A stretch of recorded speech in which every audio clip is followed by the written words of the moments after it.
But then There are no I rules. actually, this is the first time I've actually been able to record because someone has always been able to record for me, and then they send it to me, and then I do a bunch of other stuff. So I think it's because I have this little platform now. But anyways, since it's recording now, let's just jump into this.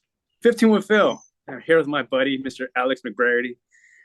Met Alex at the Real Coaches Summit, and first off, as you can see, those blue eyes are just beaming right now, and like that's what attracted me to him, obviously. But we were kind of just bullshitting the line, waiting for a drink. We were just hanging out, and it just became a thing. We just started talking, and the mutual attraction to the whole group that we had. It was yourself, myself, Tyler, Brian, and Mr. Chris Lytle. We just bonded.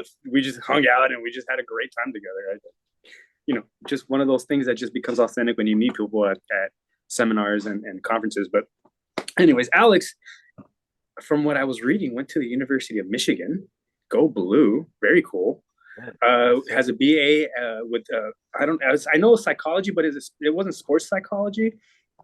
What was it really quick? It was a BA in psychology. That's what it was. Okay. 2006 recipient of the Community Leadership Award for the President's Council of Fitness. That is cool. Let me hear about a little bit about that, a little bit about yourself. Yeah. So I appreciate you, man. Always a pleasure to chat. We obviously kick it on Instagram all the time, sending messages back and forth. Um, it's funny because I don't. Were we in line for a drink when we met? I think we were at the hotel bar. I think it was after the social. It was after the social, yeah, because we're everywhere, Yeah, not even knowing who's there. We're just moving around. we were at the bar that's open 24/7, which is never a Hey, bad thing. never. There Oh, is that's no what it way you can was. get in trouble. We were talking about some type of whiskey drink. What were we talking about? We were talking about like Jack, not Jack and Cokes, but Boulevardier, man. there Come you on, go. that's There what you there is. go. That's what it was. Which you never sent me the ingredients for, by the way. I'm gonna have to ask for them now. I'll have to make sure I send it to you. No, It's a really easy drink to remember because it's one of the most famous drinks ever is a Negroni, which is sweet vermouth, Campari, and gin. And a Boulevardier is the exact same thing, except you swap out the gin and you add bourbon instead. that's where we're. That's why we were getting in line because we like the bourbons. Exactly. Exactly. So that's how I order it too. Because some place, if you go to a good like cocktail bar, they all know what a Boulevardier is. But if you're at like a smaller place or somewhere kind of out in the middle of nowhere, less likely that they may know. So I will just order it as a Negroni, but swap the gin for bourbon, and then everyone knows that. Yeah, I see. I see what you did there. And as a matter of fact, before you continue about this, what made me giggle about our interaction and why I just gravitated towards you was, again, I'm gonna say it the way you said it, but I know it's not what you meant. So before anybody gets their jock up in a bunch there, because of your psychology, what you said, and again, it was hilarious to me, and that's why I was like, yes, was you and how you coach people is like you mind fuck them and you get them to believe in themselves and that sort of Yeah. thing. And when you said that, I'm like, my man crush, come to me, sir, come drink, come have a seat. That's kind of what it was, and I absolutely just adored you for that answer, and because it was so real. I'm like, yes, that's exactly. You're getting them to believe in themselves Yeah. on certain things of that. But I might have anyways, been 3 drinks in by that point, so that's probably why I said it in that particular way. But but I uh, understood I exactly mean, what you that's meant, ultimately though. having a degree in psychology is, or just having any experience in psychology is interesting because when you understand the mechanisms behind why people do what they do, what happens is you begin to see patterns. You begin to see patterns of people's behavior, the way they're acting. And so this is interesting because, and this was a slightly different scenario being in that conference setting because I acted a little differently than I would normally around people I don't know. Normally around Absolutely. people I've never met, I'm quiet. Quiet, I'm observant. And part of that reason is because if you're going to, I talk about identifying patterns and understanding people's behaviors and their motives, whatever. In order to do that effectively, I don't care what anyone says, you have to have a baseline. I'm only able to predict why someone might be doing something if I know how they usually act. And then I can tell if they're acting differently. Mm-hmm. And so when I'm quiet and I'm observant, most people who meet me professionally or whatever know me as this person. And so when they see me in a social setting where I am quiet, you okay? Yeah, yeah, Fine. yeah. It's like, no, I'm fine. I'm observing. I'm taking it all in. I'm establishing those baselines because then I understand how to connect with certain people. I understand what's going on. I can read the room better. Um, so it's really what it's all about, man. Is just recognizing people's patterns and having that baseline, and then helping people identify that for themselves. To me, that I really was drawn in when you said that, because like I understood exactly what you said in a very plain manner. I'm like, yes, I understand you. We are talking same lingo here, 100%. So, tell me a little bit about your business, though. I know you've been online coaching for 10 years. Something that I didn't know when I met you. I actually learned that when I listened to Miss Simpson's podcast there that we both made an appearance on. Which again, you made an appearance on like 3 years ago. Again, from what I learned, I'm like, oh shit, okay. Yeah. So I had originally thought you were really brand new to this, and then you had sent me the link of you in your kitchen with the news people, which I'm going to touch on a little bit later. But so tell me a little bit about your business though and online coaching. Yeah, so I've been a full-time fitness coach for a little over 10 years. I've not been online coaching for that long. I started online coaching in like 2018. That's when I started dabbling. 2019 is really when I stopped promoting my in-person coaching and only promoted my online. And then it wasn't until the pandemic, of course, where I actually, that's a lie. I still, obviously, it increased a lot during the pandemic, but I didn't go fully online until about 10 months ago when I moved from Michigan to New Jersey. I see. Okay. So being completely online is relatively new to me. I've always kept a handful of in-person people back home in Michigan, where I was originally from.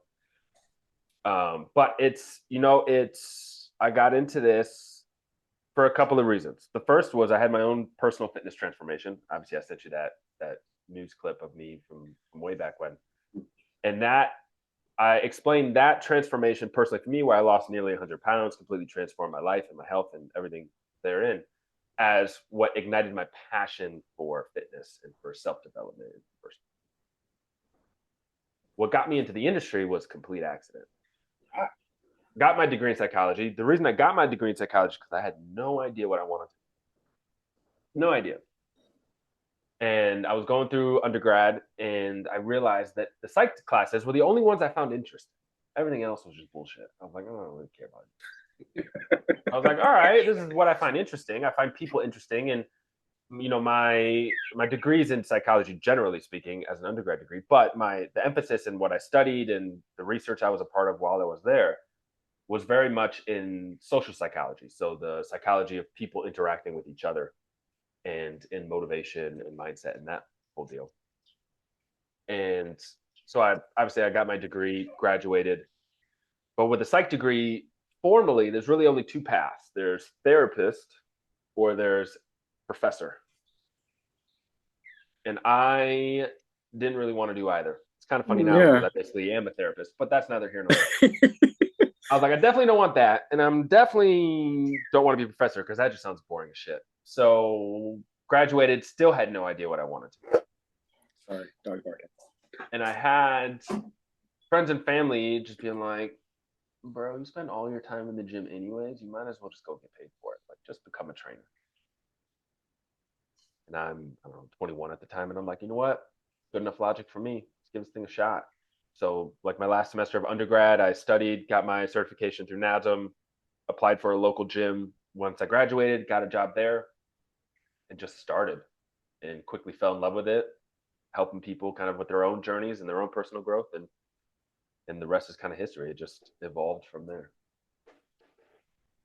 How long did it take you how long did you go to Michigan for? Did you do 4 years? Or did you go longer than that?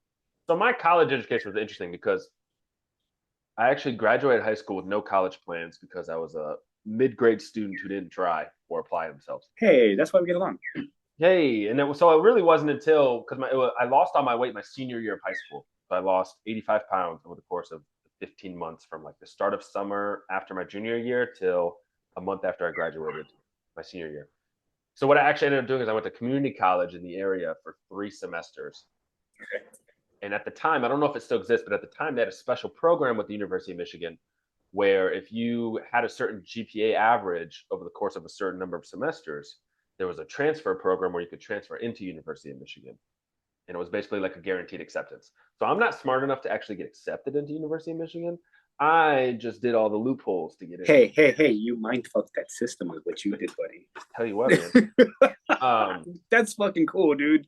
Again, I don't So care. We can now I cuss will all give you want. myself credit. I did graduate in the top 3% of my class with honors. So there's something to that of applying yourself. I'm still not that smart. I just really applied myself. No, you are But intelligente. so I did 3 semesters of community college, took advantage of that program, transferred to University of Michigan, and then I finished in total within 4 years. So it was a normal undergrad 4 year education. I just had to kind of hustle to get everything done. That's pretty jammy that you're able to that they had that program for you like that. I mean, they do have a bunch of them out here like that, but and Michigan is a big school, dude. I mean, I remember I'm such a big Michigan football fan too. I kind of watched their games a lot. You know, as a kid, growing up, I had a Go Blue like license plate on my thing. As a matter of fact, my high school when we scored touchdowns was actually the Michigan fight song for the longest time, and Oh, was kind of it? switched over. Yeah, it was cool. I always remember that. So, that's very awesome, dude. Like, I didn't. I thought the weight loss was during college, but it was actually in high school that you went through this. And what sparked the transition? Was it, being made fun of? Was it just I need to do something for myself? What made you make that? I need to lose weight. I need to change. That's a great question, and I'm glad you asked it because it's fresh in my mind. I was just talking about this with Brian Fitzsimmons recently too. Oh, I love that guy. Great He's dude. he's awesome. Yeah, and so he asked me a similar question, and so it's interesting. I think it's a culmination of a couple of things. It's I was overweight pretty much my entire childhood. And so there was, of course, the getting made fun of and the bullying and all of that. And that wasn't really like, I mean, obviously that sucks to deal with, but that wasn't really what drove me to actually make the change because I had tried many times with varying degrees of success. Ultimately, I think it boils down to three things. The first is I got my first girlfriend. Hey, now look at So you. I had this drive, and it's a really interesting motivation because I don't know if I've ever shared this, but it was obviously I was now in a relationship and I wanted to like put my best foot forward into that. But more importantly, the way I defined it in my head was I wanted to be the person that she could show off to people, and I didn't feel like I was that person. Gotcha. The second factor was I'm fortunate at that time at 17 that I at least was mature enough to recognize that my adult life was about to begin. And I realized, or I had this sense that if I didn't change something about myself then, the likelihood that it would continue and get worse was inevitable. And that terrified me. So it was kind of like a do or die, like you got to fix this now or else it's never getting fixed. Okay, so was it something that sparked the change, like, or was it just something that broke the camel's back? One day it's like, I need to do something today, and you did something that day, or was there a I plan think that? it was kind of building. I think it was kind of building. I think it was seeing all my friends apply to colleges and get accepted, and I didn't apply to any colleges because I was just like, I don't know what I'm doing. I don't know what's going on. So I think it was. I think that started to build that sense of like, okay, my life is getting ready to start, and all these people are figuring it out, and I'm not, and I gotta figure something out. So I think that was the slow build, and then I think the beginning of that relationship was the like, It okay, really ignited everything. yeah. Now it's like, Gotcha. okay, that was a reason to do it, but now this is a reason to do it. Did you ever take her to work out with you? Yeah, I think we did on a number of occasions. Very If I recall, that was a long time ago. cool. I'm gonna fast forward really quick to now. Um, as a person, how have you grown in the last 3 years? And have you grown as a person, as a coach within those 3 years as well? So you have to balance both of them because like sometimes you're going through your own shit, and it's like, damn, all right, so let me put this aside and now let's work on this person because they're my client now and I have to focus on that. So what have you grown as a coach wise? What have you told them? What have you learned? You've been to seminars and stuff. What's Yeah, changed? yeah. So my individual growth is a bit interesting as a coach and as a person. I'm very much like one of my core values is personal growth. I'm always pushing for new experiences. I'm always pushing for new adventures. I'm always trying to do new things, try new things. Something scares me, that to me is a flag of like I need to do this, you know. And so the Real Coaches Summit is only the third like formal fitness conference I've ever been to in 10 years. And part of that reason was now I'm starting to put more importance on those types of events to be around colleagues and other like-minded people. But for the longest time, for me, it was, yes, I need to develop myself as a coach. And the best way to do that is to develop myself as a person because, in my opinion, fitness coaching is life coaching, at least the way that I do. Fitness is the medium through which people are trying to get a better grasp on their life, figure out what they want, who they want to be, what kind of lifestyle they want to have. And so fitness is just the language we use to discuss or figure those answers out. And so for me, if I'm going to help people figure that out, I need to figure that out for myself. And I need to have a firm grasp of who I am as a person and have all these different experiences and perspectives. So all of the time and energy that people would normally in our position would do the fitness conferences, I would take that and I would go travel somewhere. I'd go to Europe. I'd go to whatever. And so that would always put me in new environments with different people, scary situations, scary being just like nerve wracking, not scary, dangerous, and always, and be able to just like bring those new perspectives back to help the people that I'm coaching make better sense of what's going on in their life. Right? Like my sense of it is if I have a wide array of experiences with which I can consolidate, the likelihood as someone is sharing something with me that I can connect to it or share an experience that resonates with them just grows. One of the books I read was Pete Carroll's. It's called Win Forever. And he just talks about learning the learner. So again, that's exactly what you're talking about. Is you're learning that person so you can learn yourself a little bit, so you can share an experience. You bond those two experiences together. Like us, we bonded over bourbon. And Yeah. now you're my man crush in the fitness world. So that's how we do these things. Oh, that's high praise, sir. That's why you're sending me money for coffee, or you're taking. Hey man, hold on, real quick. Let's just toast to that real quick, sir. Here you go. Thank you. Cheers, brother. Thank you for being here, man. Sure. Next time it'll have to be bourbon, though. I can start that right now. There's 2 in my room right now that I can bring over that are my favorite. Bro, that would be, I didn't have to get, actually, sorry, one. If I didn't have to function later with clients, I would go grab a bottle. And I have passing later with my football kids, so yes, I need to function myself. Okay, well, let me talk about your social media within, because this is how you talk to people and how you display a lot of your messages within your Instagram posts that I really relate a lot to, and I don't comment on stuff. I tend to send it to you, as you know, like I'll just send it to you, and I think this is funny, or blah blah blah. But how do you sculpt your messages, your daily messages? Are you a content planner? Do you have Mondays I'm talking about this, Tuesdays I'm talking about this, Wednesdays it's a reel, whatever?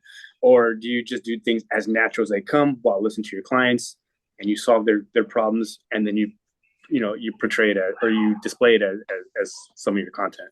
I feel that's some of the best way, because now you're listening to your clients, you're solving other people's answers. Something the mayor, Mr. Andrew Coach, talks about is listening to your clients and then, hey, this is a problem, a way we can solve it by doing X, Y, and Z. So how do you sculpt your social media stuff? I will say that it's definitely not planned, at least not in the way. Oh, that is why I like you so much more, because authentic. Yeah, go ahead. Sorry. But I will say this. I'm a writer. I write every day in some capacity, which I have subscribed to. Hey, I appreciate you. Meaningfully Mundane plug. So that my newsletter, I publish to written content 3 times a week. And so that provides some structure for how I think about things, because my Mindset Monday email is just a quick, like, perspective, insight shifting thought. So I'm kind of like always thinking about creating new thoughts that I can publish. So sometimes those become some of my captions of my posts. Or, with the Sunday Scoop, or the article roundup rather, I'm sharing different other people's articles that I'm finding and reading online, or interesting ideas or concepts or things to think about on all sorts of different subjects. And so I'm kind of consolidating some of those information, and sometimes that gives me insights to share on social media. Or, as you said, talking with clients on their calls, in our interactions, sometimes they'll spark a question or an experience or whatever. But I think the general theme of it is, and the whole idea behind the newsletter being called Meaningfully Mundane, is this ability to take an everyday experience, going to get a coffee, and being able to pull some sort of life lesson out of it. And because I think we can learn so much about ourselves in how we interact in the world, not even just the big, like crazy experiences, but also the everyday things that just happen on a day-to-day basis, the things that we observe. And so for me, when I'm the reason, I think part of the reason I don't plan things is because it's not terribly difficult for me to find inspiration pretty much anywhere. Pull that, make it a post, create some lesson from it that I think is important. Because I think the important thing to keep in mind about my content is, yes, I write it so that it's helpful for the people that follow me, but I'm basically just writing it for myself.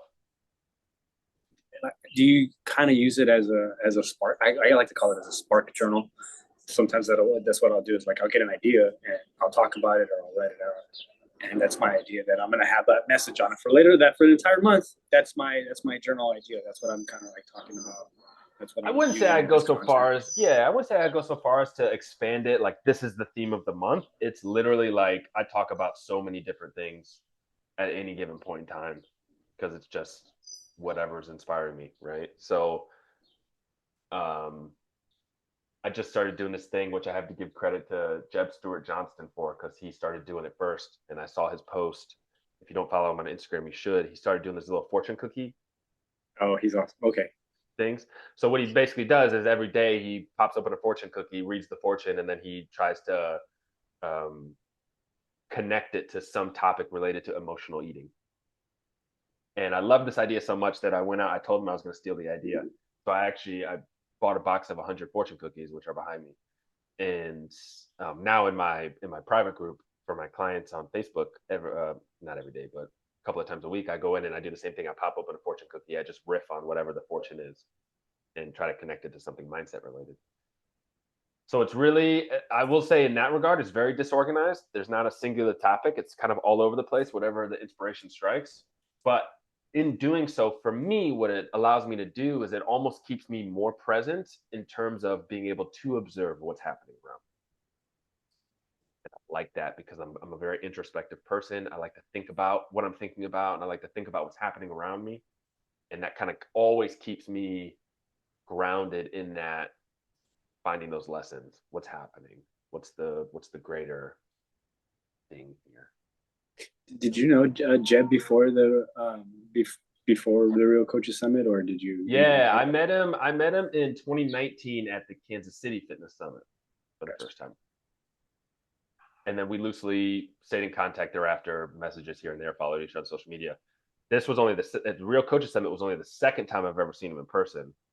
And then since then, I actually went down to Charleston where he lives, and it was actually Easter Sunday, believe it or not. That was just recent, right? Yeah. Yeah. This was Easter weekend. I was down there with my girlfriend, and we met up with Jeb and his wife, and we got essentially what was Easter brunch at this dope restaurant that he took us to. Yeah. I saw. I do remember seeing those pictures of you guys together. Okay. And then he showed us around town a little bit. So that was a lot of fun. That was a great experience, and I love Jeb. He's a great Yeah, guy to talk to. I didn't get a chance to really interact with him and him, Mike, and a couple other people like Jimmy. Even though I came on Jimmy's podcast with Laurent, but they were at the coaches summit at a table together, and I didn't get a chance to. I was back and forth everywhere else, but I told him next year I'm definitely gonna interact with him and chat with him more, and we've kind of exchanged messages. And actually listen to he has a new podcast with Mike Dola. Yep. That they just started. I've been catching a couple episodes here and there on that. Speaking of seminars, okay, so you touched on that you've only been to a couple of seminars within the last 10 years. What's stopping you? What has stopped you from the past from going to seminars? What do you like about seminars? What do you don't like about seminars? Those type of perspectives on seminars. Give me some of your insights on them. Yeah, so this is a really great question. And I'm going to preface it by saying everything I say from here on is from my personal perspective. Yeah. So for me, these kind of fitness conferences are great for a lot of things. And the Real Coaches Summit is a spinning image of how great they can be, because that was just an awesome event. But I always looked at it, and my views are changing over time. Early in my career, I kind of looked at these events, because I had been to a couple early in my career, as different tiers of coaches. you go to these, and the actual presentations themselves are fantastic for new coaches. New coaches will learn so much. Even experienced coaches might be able to learn little nuggets or like make little tweaks to what they're doing. But by and large, the newer coaches are the ones that are going to get the most benefit from the education. And part of that's just the nature of these events. They're catering to such a wide audience of coaches that a lot of their topics, some of it can be pretty niche, but a lot of it's pretty generalized. It's going to help the most number of coaches possible at one time without knowing your specific situation, your program, your model, whatever it is, right? Then when you get to a certain experience level, I feel like the actual usefulness of a lot of the content becomes a little bit more redundant. It's things you might already know, especially if you're constantly learning in your own life as a coach outside of the conferences. A lot of the information you're probably learning from these same speakers outside of the conference. So oftentimes when you're viewing their presentations, it's things you've heard them say before, which is great because it's great content, but it's things you've already learned, right? So it's great to be there and be in the environment and be in that energy. But in terms of educational, when you get to a certain point, I feel like you learn less from the actual presentations. But you're at a weird point in your career. And again, just speaking from my own biased perspective, which could be totally wrong. When you're from a connection standpoint, I feel like you're unable or you don't have quite enough experience yet to contribute something new or a new perspective or a new insight or a new technique, coaching, whatever, to truly connect in a way that a lot of coaches hope to connect. Right? Like I know this has happened to me when I've gone to these conferences. I'm talking to these really experienced, really well-known people, and they're always kind and always polite and always fielding my questions and happy to chat with me. But then they don't remember you afterwards. Right? There's just so many faces. They're like, I don't remember this person. Which again is totally fine. I get it. But then there's not like in terms of networking and connecting, there wasn't so much opportunity there because I feel like I didn't have anything to offer people. I didn't have insights that I could offer. I didn't have unique perspectives from my own experiences. I didn't have anything there. So as that middle of the road coach, I feel like the conferences for me were hard because I didn't learn so much from the presentations as I did when I was a new coach. But I also didn't get quite as much of the connection as I wanted because I didn't feel like I had anything to give people. Now, the reason my perspective is changing, obviously I'm a little more experienced, I'm a little more grounded in my own coaching practice and in the unique perspectives that I bring and the insights that I have and in the experiences that I've accumulated. And so now the connection piece is the whole reason of going for me, right? Presentations, I learned a lot at the Real Coach Summit, for example. Some of it was things that I already knew, as I'm sure it was for you too, right? Some of it's just redundant information. But I felt so much more prepared to actually connect with other coaches and be able to offer something that would resonate with them, that would cause them to remember me, to send me money for coffee because I think I'm cool.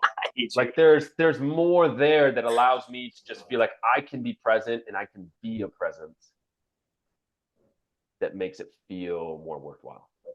I totally understand that. I'm a veteran of going to these little conferences over the last few years. I've been to a buttload of them through Show Up Fitness, through on my own, just going to them, just different. And at first, it's very. I'll give you my prime example of that is I went and met Tony Gentilcore over in Boston, and this was his first seminar after the pandemic in Boston. So there's only 3 people that weren't from Boston that were there. It was myself, it was Luke Worthington, who was one of the presenters, so Tony and Luke, and then it was Sam over in Pittsburgh, and that was it. I was from LA. The three of us were not. Everyone else was from there, so I was like, damn, what do I do? And I really didn't interact as much as I do now with everyone else. I met a couple people that I keep in contact with there, but I was in a shell. Like I wasn't quite experiencing that. Fast forward a year now, you see me bouncing off the damn walls everywhere, giving people rides everywhere, and hey, we're gonna hang out, we're gonna have fun. Because I want to make sure that they don't have that experience if it's their first time. I want to make sure they're getting their bang for their buck out of it. Because I'm a bit older now, and I understand what you're going through a little bit more. Like I kind of take that mentor role. Like, hey, just make sure you're having fun. Just have do all those types of things. So, it's a great insight on how you look at things, and I'm and grateful to know you on that because it's just a different ear that I can kind of look forward to it. Hey, let's jump on a call and let's talk about some things, when you're available, because you have just such a unique perspective looking at things. And I hope you don't take this as something negative, but I see sometimes your mind as a stand-up comedian. Like, they're very observational of everything that they're looking at, and they just spew a talk about it. Whereas they're being funny, you're just talking about what you see, trying to relate it into your coaching practice. And again, that's another reason why I gravitate towards you. Those things are something that I am a people watcher myself. I love watching people in my own show. Yeah. Here in LA, I don't go out to all the fancy places. I kind of just stick to the places that I know. And am I opposed to going to those fancy places? Absolutely not. Let's go have fun. But I'm not, I just don't do that. Like, when you come out to LA, I'll take you to a fancy spot, then I'm going to take you to a cool spot around here in my area that I think is something worthwhile going, type of thing. So I don't know if we relate very much to that, if that makes any sense. It's interesting you say that, because so when I started my career, when I was just doing in-person, I started on the back of an in-person group coaching program. And one of the things I learned early was to create, I'm very big on client experience in terms of like giving them a great experience when they show up for the workouts, when they're showing up in the program. Like, I want them to be excited to show up, because then they keep showing up and then they get the results. And one of the things I learned early in my career as a group fitness instructor was they didn't need me to be a better coach. They needed me to be a good coach, but they didn't need me at a certain point to get exceptionally better, right? Because it's a group program. We're not talking about specific biomechanics of every person. We're not talking about joint angles and leverages and all of that. No, they want to have a good time. So I learned what set that program up to be more successful was less, at a certain point, less education in fitness and more learning how to be, or taking lessons rather, from stand-up comedians and professional wrestlers. Yes.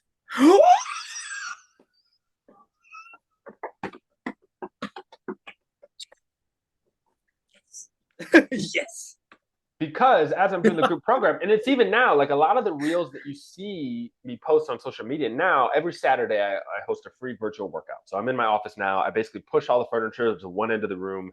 I put a Zoom onto the empty side, and I take everyone who joins the calls through a workout every Saturday. And a big part of that is not just run-of-the-mill taking people through a workout, but I'm actually telling stories. I'm telling stories about my week. I'm telling stories about conversations I had. I'm giving people life lessons. I'm sharing jokes. We're having a good time. Like, I'm making it a fun experience.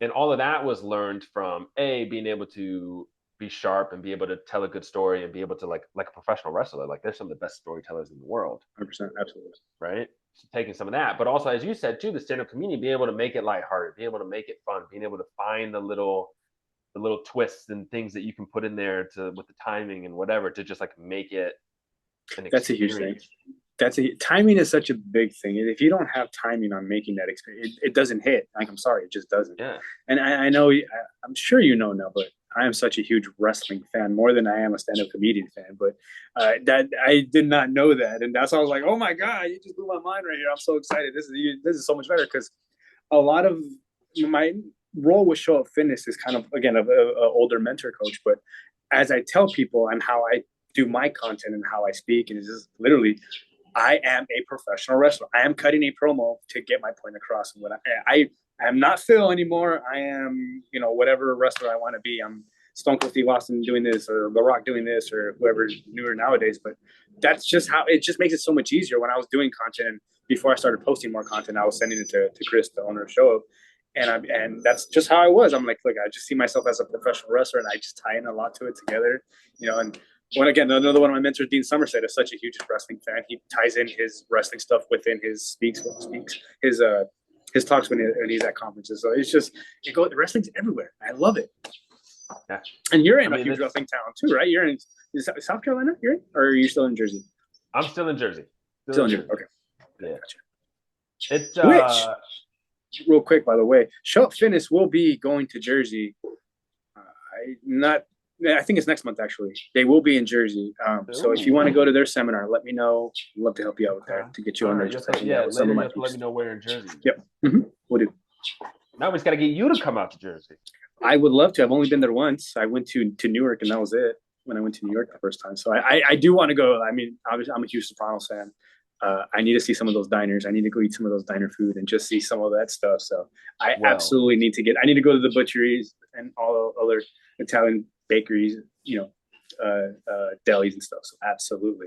So my last major question that I had for you, because I'm going to actually do something that I don't do.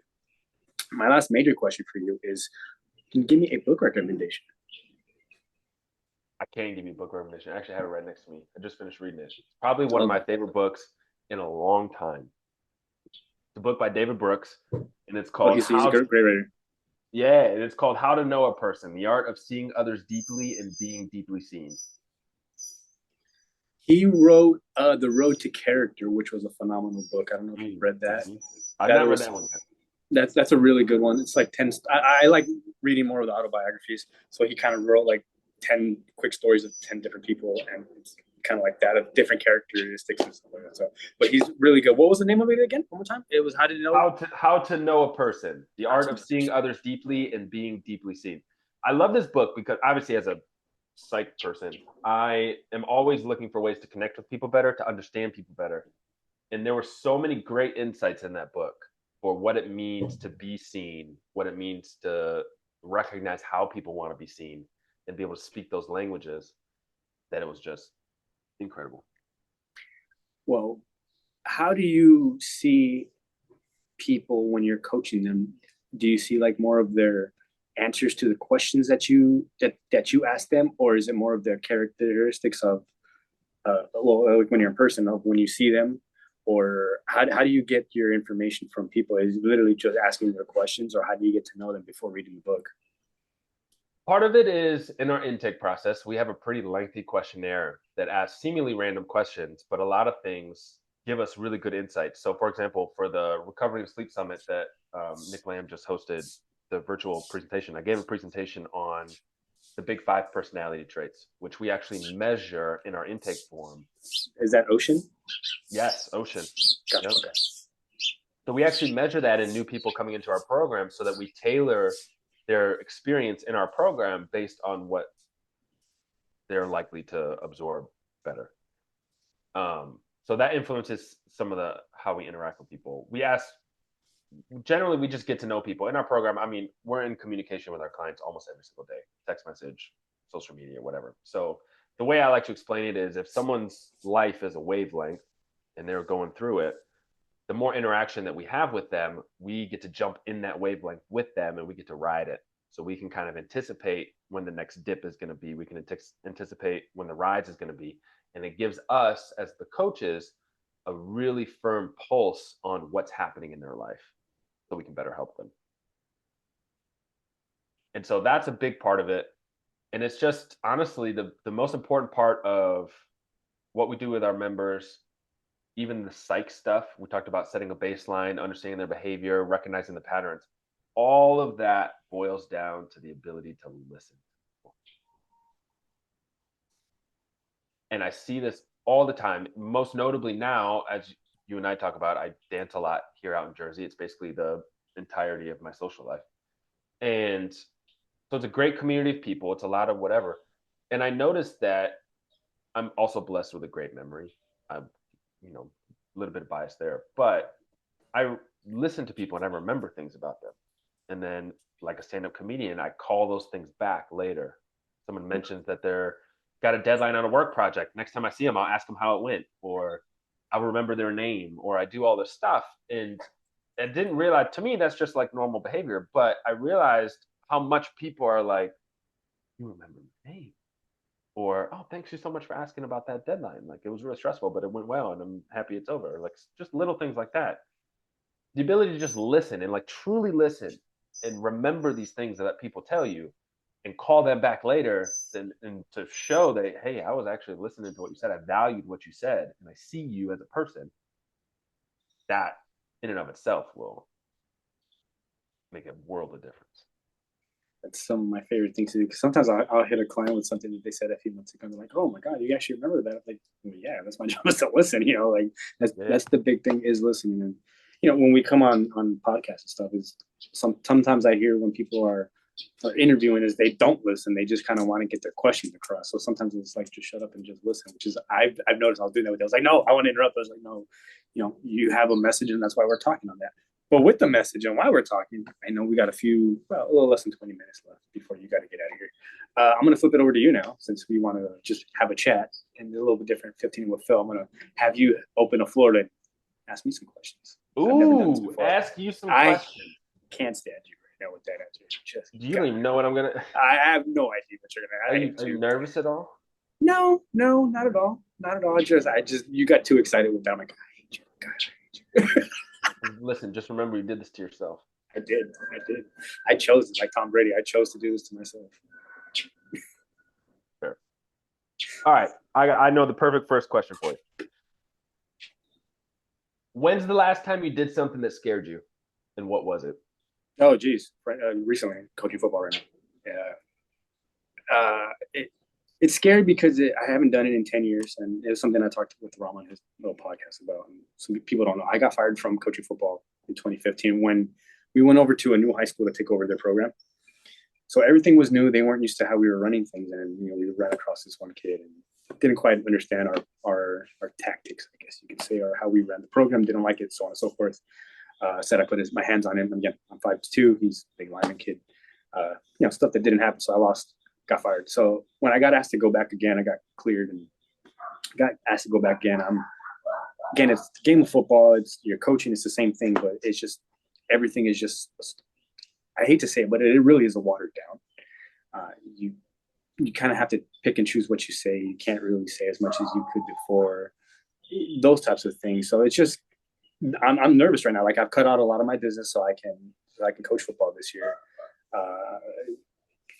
To test myself a little bit on what I've learned through fitness over the last couple of years, through going to seminars, and what can I bring to a football team. But it was, for me, it's just a little selfish of coaching, I guess. I wanted to see if I could still do it, but I did lose a lot of my business, so I am a little nervous on that.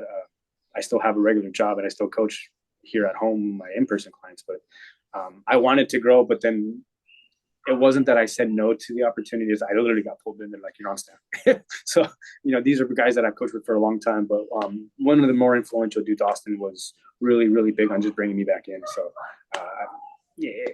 something that got shoved into is literally right when I got back from the coaches summit was our head coach. He literally lost his dad. His dad passed away sometime either when I was at the coaches summit or earlier that week. And when I got to campus is when I found out, and I was like, holy shit, like, I can't say no now, so I was going to kind of just test the water to see how it went, if it was really going to fit my schedule. But, it's full go now. I'm not going to say no. I'm going to try to write it out as much as I can. And as much as it's not playing out as I want to see it right now, I know I got to let it ride out, and things will get better and my kids will get better and they'll understand things more. So, those little things of just saying yes to coaching football, it's nerve-wracking as all hell right now. Yeah. How do you overcome those nerves? Just putting work in. I don't know the kids. I didn't know the not that I didn't know the playbook, because I do know it.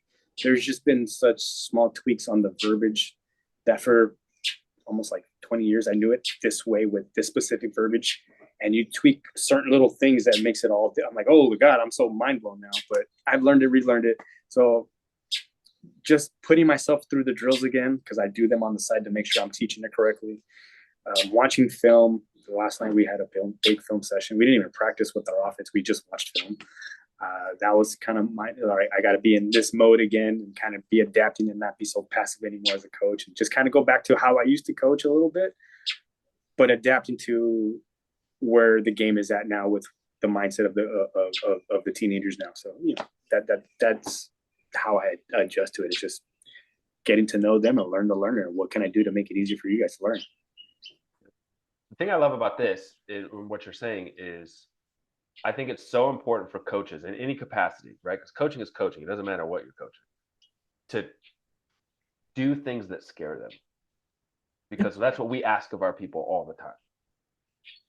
And it's easy. I know you probably see this amongst coaches that you know, and I certainly see this amongst coaches that I know, is they get to a certain point where they've stopped journeying outside of their comfort zone, right? Fitness and macros and whatever might be their comfort zone. And they expect it to be easy for everyone. the way it's easy for them, even though they're asking people to step outside of whatever their comfort zone is, and they aren't willing to do it themselves in a different capacity.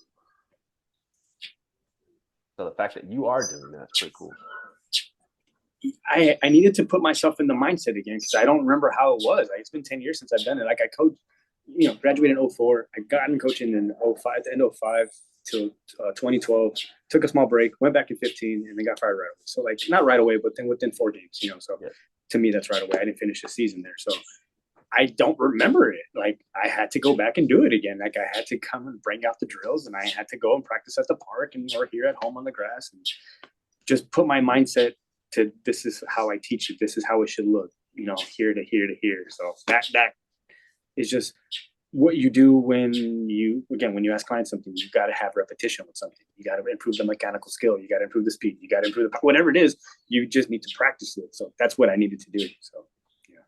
I'm curious. Obviously, you talked about being nervous going back, learning the new language, learning the verbiage, getting back into that football coaching mindset with this new group of kids. Do you find that once you're there in practice, going through the drills, are you still nervous, or is that kind of put aside and now you're just focused? Okay, for my right now where I'm at, I feel because I'm the new kid on the block that they don't know. They have a kind of a hard time listening to me a little bit. I'll be very honest. After I got chewed out last night in film, and I chewed out. We were going over the mistakes and everything. I didn't get chewed out. I was like, "Hey, you fucking suck," nothing like that. My group is the weakest link, and they're supposed to be the strongest group coming back. They have the most returners coming back, the most playing time out of everybody. The reason I was brought in is because there's a certain element of coaching that I bring that's been missing to the offense for the past 5, 6, 7 years since I've been gone.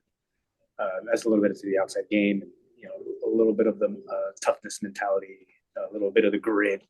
I'm a all effort dude, so a little bit of that's been missing. So getting them to adapt to how I coach, my tempo, my mentality, that has been a huge challenge for me. That I'm like, it's not there yet, but again, repping it out, getting there, repping it out, getting there, repping it out, getting there.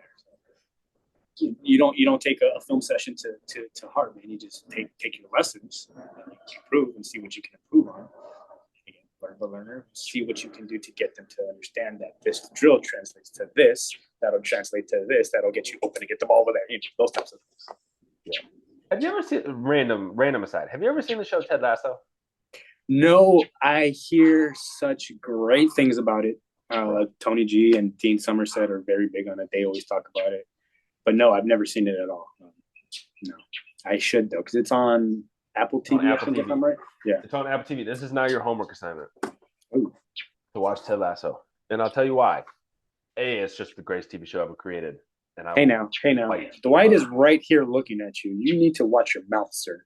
I will fight you over this. But also, never mind. Go ahead, say it. I would say The Office is trash, but that's not here. I can't be. I yes. But Ted Lasso is fantastic because, in my opinion, and I've talked about this before on social media, I think the epitome of what I think the best coach is Ted Lasso in that show. Okay. And part of it, for a lot of themes that you're expressing too, is he.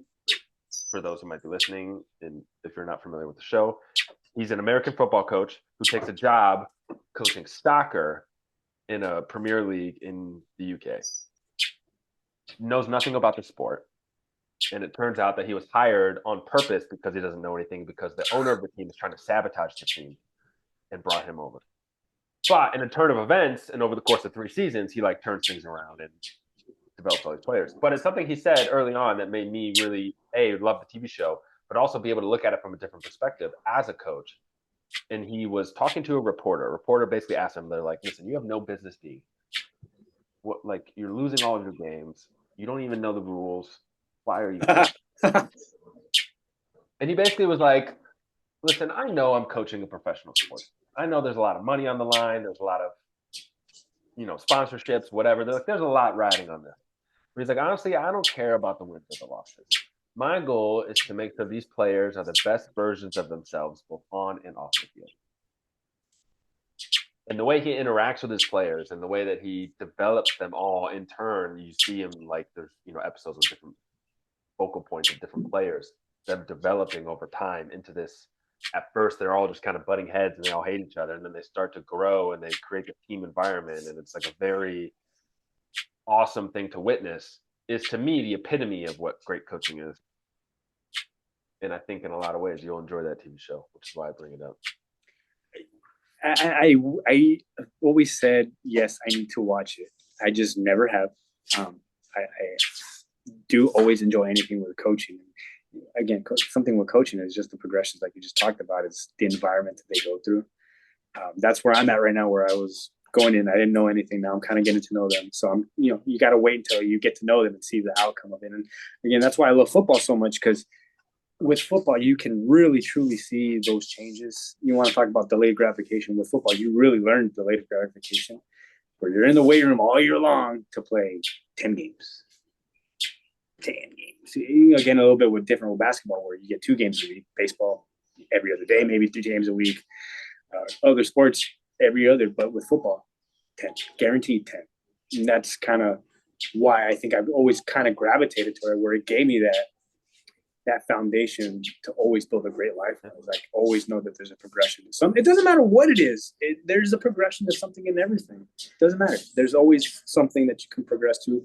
If you can't get to it, you can regress it. And then when you see the progress, all right, let's go back and progress to where we were at and see where we're at then a couple weeks later, or whatever it is.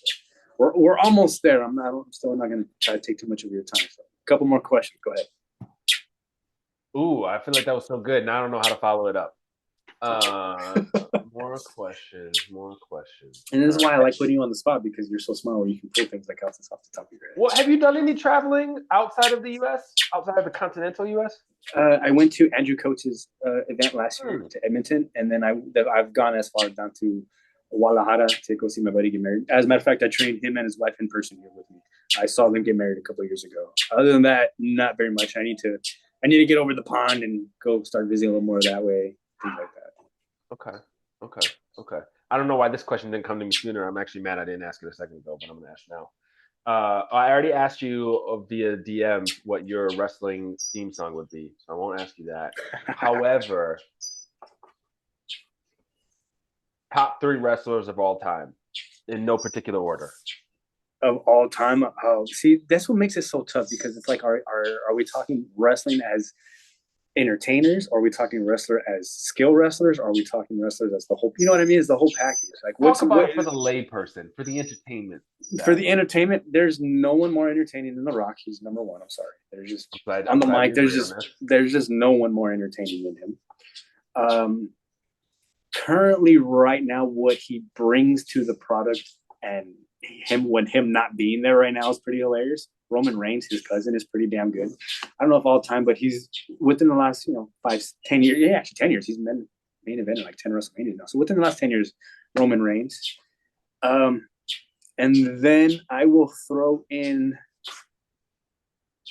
because of him starting the other wrestling company, Cody Rhodes, on what he's doing right now, the whole story of him leaving and him coming back and all that stuff. That is why people watch wrestling, because there's a story involved. It's captivating. It pulls you in for whatever it is. Yeah. Us as kids, we probably fell in love with Macho Man Randy Savage and Queen Elizabeth, Elizabeth, his wife at the time. And then you kind of fast forward later, and you probably see, I don't know, John Cena and the Bella twins. Now you see, this other stuff. But those types of things pull you in more. So I think that's why those 3 are the most influential within the last 20 years. I'm not going to judge you for not putting Stone Cold in there, but a little bit. I had to. I did put The Rock in. It's kind of hard if you put both of them in there. It's like it just takes both. They're together. Both deserve to be there, sir. Yeah, but you make a good point about wrestling. So I watched wrestling at the end of the Attitude Era. Basically, when The Rock left to go do movies is when I stopped watching. Gotcha. So 2002, 2001, and I really, even now, have not consistently watched since then. So it's been over 20 years since I've really watched wrestling. But lately, I've been getting a growing appreciation for it again because of what you said about the storytelling. and what we alluded to earlier. And you want to talk about delayed gratification? Like it didn't even click in my mind the the ability they have to play a story out for years. And you saw this, we were talking about Roman Reigns and Cody Rhodes, where that could have concluded multiple times, and they were like, "Nah, it's not time. We're gonna keep it going." Yeah, you know, and they could push it. I mean, that saga was what 4 or 5 years long that they created that story. Obviously, Cody Rhodes' entire story is his entire career, but then also while they're doing that, it's kind of like an illusion, right? They're like, look at this big story over here, this is happening, and then over here in the corner, they're starting to develop the next one, and it's growing and it's growing and it's growing, and then this one like peaks and then it goes away, and then it's like, now you got this. Now we're going, and then they do it again. And their ability to just have the foresight and to plan ahead so far in advance, all the details of how the story is going to play out, is just so mind-boggling to me that I have such an appreciation for it. And the part of the reason for me in my own life is pulling that into, like, I think about growing my company and helping more people and how we're going to reach more people, and that ability to just plan ahead and have that foresight and be patient enough to let it play out. Yes. Letting things play out is so essential, man. Just let it play out. Yeah, I've been such a fan of wrestling. Yeah. Okay, you stopped watching in the early 2000s. I've watched since the mid 80s to now, but not consistent. I paid attention to the entire time. Like I followed it after the 2000s, 10s, 20s. If I said you were here, then so yeah, I'm a nerd on it. So I'm sorry. I think we have time for one more before you got to go, or do you got to go hit now? Me. No, hit me. Or no, I'm hitting you. Just kidding. I'm hitting you. No, we're still on this. All right. So it's 9:55, and I know you got to leave at like within like 5 minutes, 10 minutes. That's all right. We'll be able to do this. We got a couple of minutes. Okay. Ooh, okay. I'm contemplating between going something deep and going something less. This is where we get the listeners hooked on right here, or the watchers hooked on. This is going on YouTube right here. Where me just fumbling, having a good question to ask. No, I just wanted to make sure you get some time in too, because this is why we're doing this. We're just gonna drop some bombs somewhere. Ooh, it's got to be a good one. I feel like it doesn't have to be that good. You don't have to spoil it. What?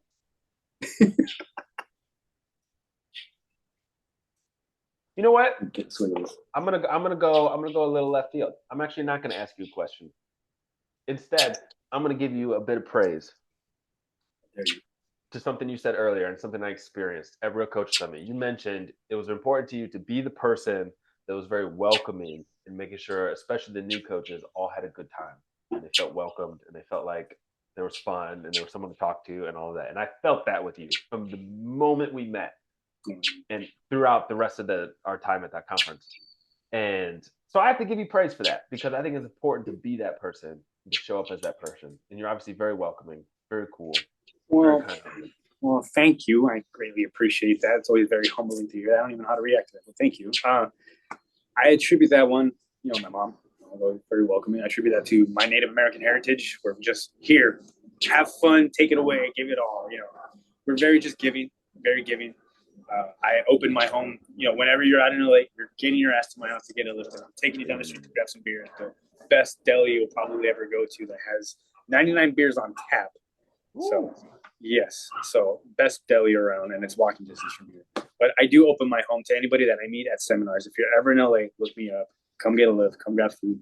It's just how I want people to be, man. Like, I want people to welcome me to their home. So, like, hey, fuck, why not let me do that first so I can get the same reaction type of thing, whether I get it or not, because I don't always want, you don't always get that. But that's the idea, is like, if you extend a friendship hand, then you should get a friendship hand back. And you've just displayed that from the moment we met. Just, I'm gonna mind fuck you, and you've mind fucked me on everything that from that day forward, man. And I gravitate towards you because you are a leader in our industry. You give presentations. You're popping up a lot more places, man. And I'm grateful to know you, man. I'm grateful for the time that we had there, the chats that we had in the comments, the chat that we're having now, our interactions daily on social media, man. Is just, you're a damn wonderful person to know, man. Thank you.